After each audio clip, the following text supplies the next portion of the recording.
allegiance to the flag of the United States of America and to the republic for which it stands, one nation, under God, indivisible, with liberty and justice for all. Almighty and everlasting God, who presides over all things in heaven and earth, come and preside over these deliberations, so that those that make the decision may be guided by your wisdom. I always stumble over that word too. Deliberate. Always got me. But anyway, Mayor's up. welcome everyone to the City Council work session, May 7th, 2024. For the record, we are also joined by Councilman Belisco, who's present with us, so let the record reflect that as well. Thank you. Mayor? Good evening. How are you this evening? Good evening, Mike. Whoa. Okay, good evening, everybody. I'd like to start with first resolution, which is authorizing the mayor to enter into an agreement with the lowest, most qualified bidder, Penn Eastern Engineers, LLC, in the amount of $25,000 for the Kirby Park ADA and other upgrade, a project that will, along with other projects, will be funded through the Pennsylvania Department of Community Economic Development, Marketing to Attract Tourist Grant. Guys, this is, and lady, some of the things that are going to be involved with this are installation of ADA compliant pathways from the parking lot area to access the main softball field, track areas, and restrooms. Additionally, new ADA curb cuts and ramps will be installed from the parking lot area, the new ADA pathway. ADA parking area will be designated and parking lot area will maintain, what we're saying is we're going to repave the road coming in, but also make it more ADA compliant, in simple words. Also, the project will be funded through the Pennsylvania Department of Community Economic Development. The total grant amount is $250,000. Any questions on that, folks?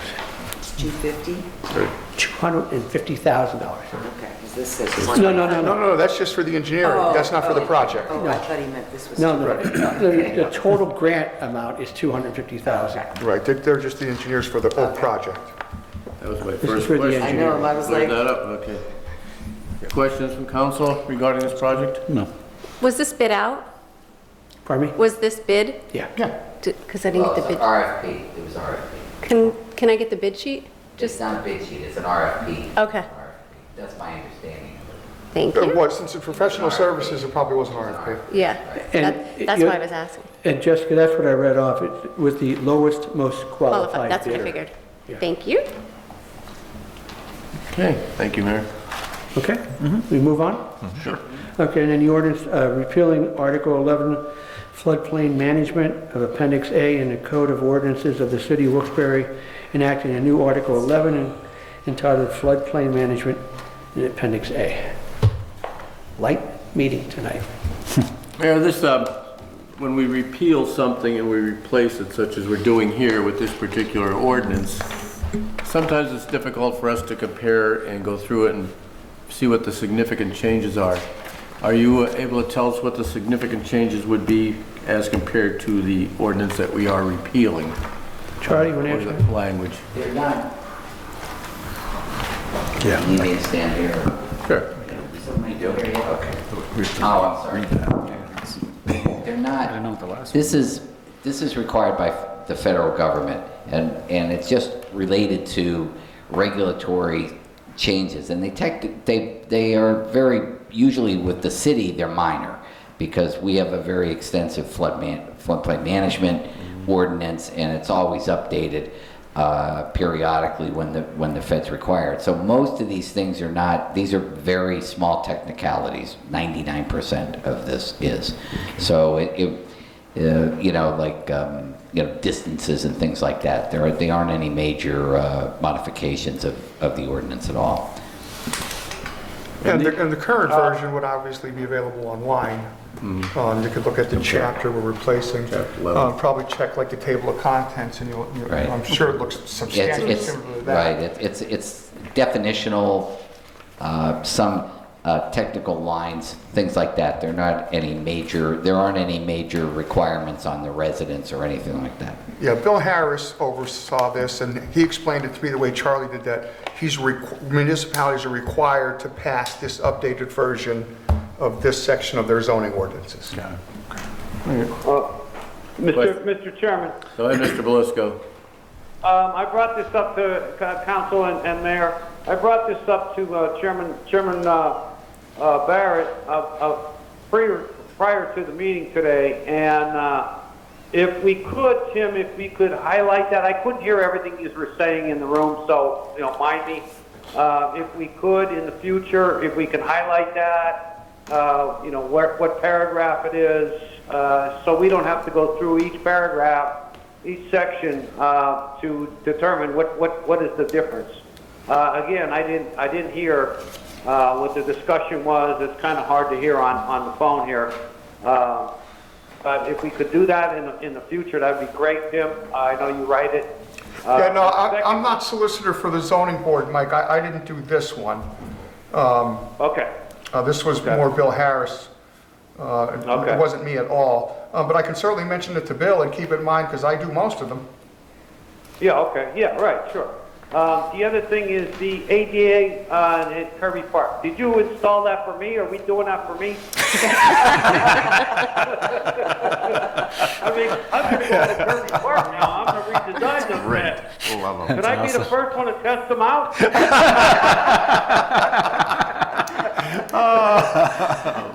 Maybe you can work with the engineer on it. How do I answer that? But yeah, these are things that have been in the works for probably the last 4 or 5 years. But you're going to see a major change over there, and it's for the better, promoting accessibility to Americans with disabilities. Hey, Mike, by the way, I'm really glad that you're taking part in the meetings. You're a wonderful contributor, and you add a lot to the meetings, and just so happy that you're able to do this, remotely. So I want to thank you for doing that.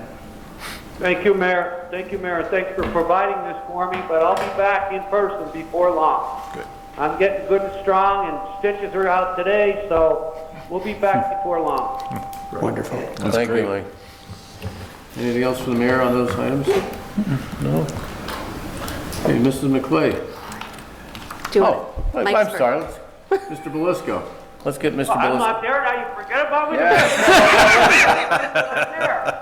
Jesus Christ, Bill. Well, somebody, I didn't notice the empty chair at the end here.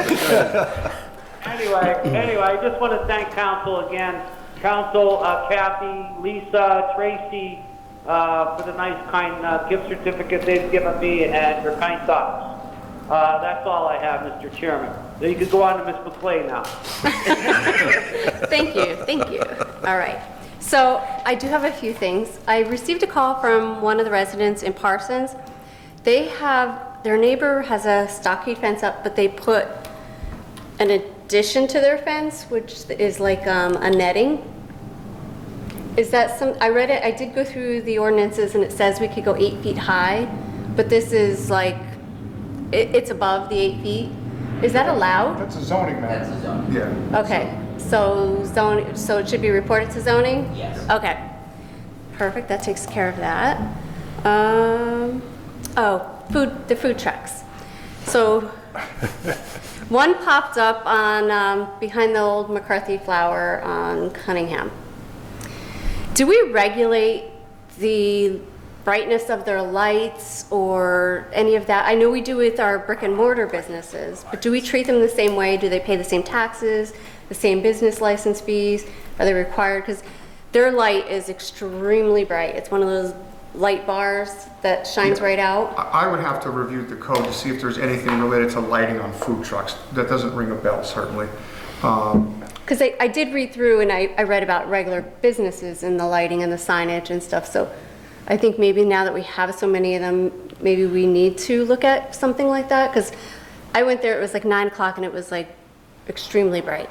Now, but as far as the rest of it goes, they're licensed. Their trucks are inspected, for how they handle food and cleanliness and everything like that. And obviously they should be paying taxes on whatever money they're earning for their sales and stuff like that. So, you know, they're treated like, you know, a normal restaurant for those purposes. But about the lighting, you know, I don't know. And another way we do regulate them is there is a zone in the downtown where they're not allowed to be. That was done years ago, I forget how long ago. But the idea behind it was, you know, we don't want to have 7 days a week of competition for the restaurants that are in the downtown within that zone. You know, so while you will see food trucks on farmers market days or special events, they're not allowed in that zone at other times. It's more specifically the ones that are in the neighborhoods. Like this one is right there on Cunningham. I know there's one on Cary Ave. There's one on Hazel. Are they on private Hazel, property? no, don't. Sounds like private property. It is private property, Yeah, but no. that's what I guess my question is, are we treating them the same as a regular business through, they have to go through zoning, or are they just allowed to set up? Only if the current zoning situation for that property would require a variance or something like that. But if there's no problem with the current zoning for parking a truck there a couple hours a day somewhere on the property, they wouldn't have to go through zoning. So most of them are permanent there? Yeah. They're setting up tents and tables, picnic tables. Right. So, and I love a good food truck, don't get me wrong. Right. But I just want to make sure they're being treated the same as our brick and mortar businesses, and everybody's getting their fair share. And the lighting was my biggest thing too on that Well, one. financially, they should be treated the Okay. same. Yeah. But then the lighting, we just need to look and see if we can, Yeah, I have no clue if there's anything about food trucks and their lighting. I didn't even know there was lighting. oh, they stuff have a lot of to lighting, a Brick lot. and mortars. Yeah, stuff. okay. So that must be an old one. Then my last thing today is the railroads. So the North Main Street, the railroad company came and they put up the new signs. They took the garbage bags off and just threw them there on the railroad tracks. Left them all over the place. But I noticed that's not all of just my area, it's everywhere, the railroads. Is there a way that we can have them, get them to clean up their railroads or even pave them? I mean, I went it's over that bad. one on Barney Street and that's terrible. Horrible, yeah. I mean, I'll avoid that. Yeah, the one by the Okie she's talking about. Yeah, it's It's terrible. real bad. I have to Real drive bad. past her every day. It's Yeah, I it's drive terrible there. every day too. So what, I mean, do we have any options with the railroad company? Well, I'm assuming that the authority that controls the railroads probably contracted out that work. So it would be a matter of, I guess, reaching out to them and seeing if they could contact their contractor who did the work and go back to the property and, you know. Right, because we already have enough garbage on the railroads. We don't need them adding to it, but then with the paving, can we, because most of them in the city are, I know it's not the city's job to pave over the railroads, but Yeah, a lot we of them can are bad. certainly reach out to them. Okay. That's it? All right, Mr. Maron. Well, I don't have quite as much as her, so. This is just real fast. I was talking to Charlie today about the potholes on Reese Street.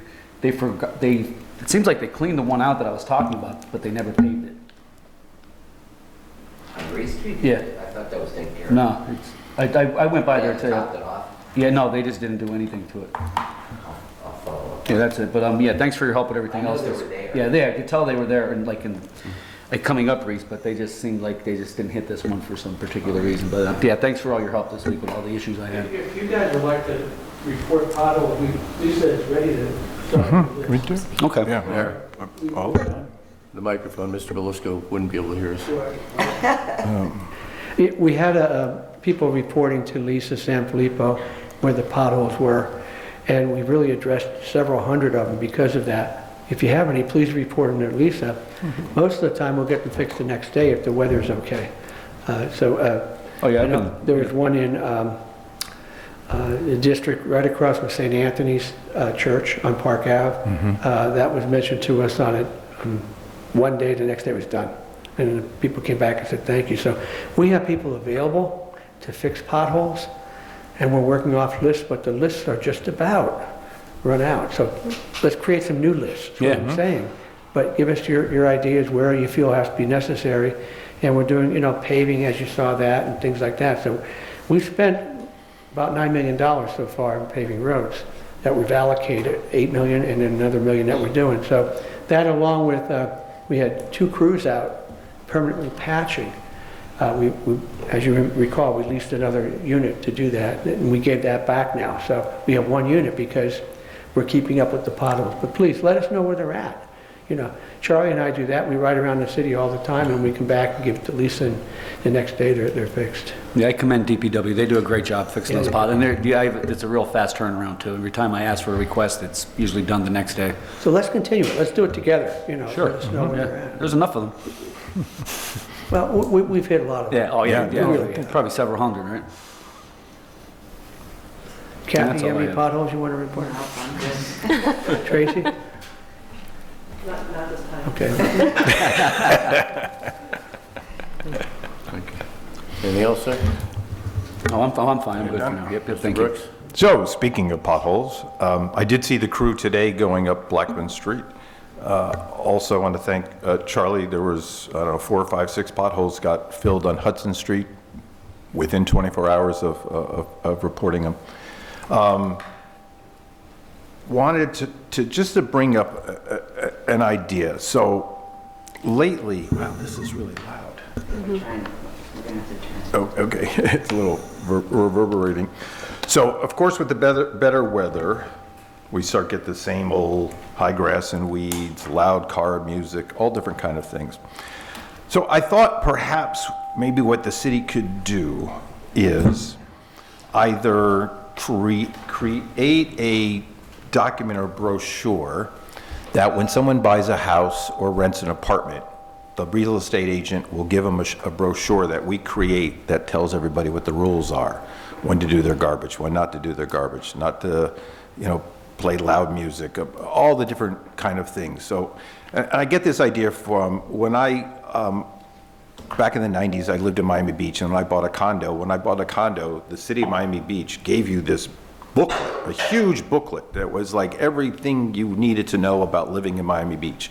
And it was wonderful. I just thought perhaps we could do the same thing, have a bilingual document that goes out that, talks about garbage and recycling, not having farm animals. I know up on Farley Lane we had a problem with chickens, and they had 50 birds. We've had problems in Rolling Mill Hill with goats and pigs. So something like that, that explains our rules, our regulations to the new people who are buying houses and moving into apartments. On our city calendar, we have a lot of that information, particularly about what we pick up for garbage and recycling. We have information about fires and having a grill, don't put a grill on your front porch, put the grill out in your backyard. But I think we can add some, either more to the city calendar or creating a separate brochure that we can give real estate agents that they give to new buyers of homes.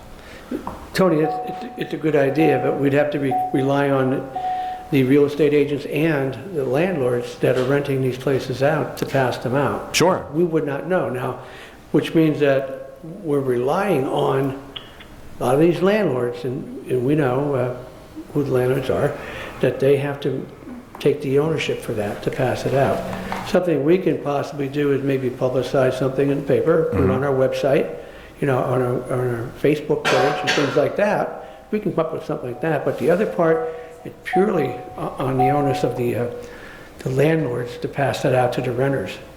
So we can work with you on that. It's a good idea, and maybe we put our heads together, but we can put something in the paper. I think, Bill, if I'm not mistaken, we did that years ago when we were on council. We put a notice in the paper about when properties were transferred over, it has to get inspected. Remember we did that years ago when you and I were on council together?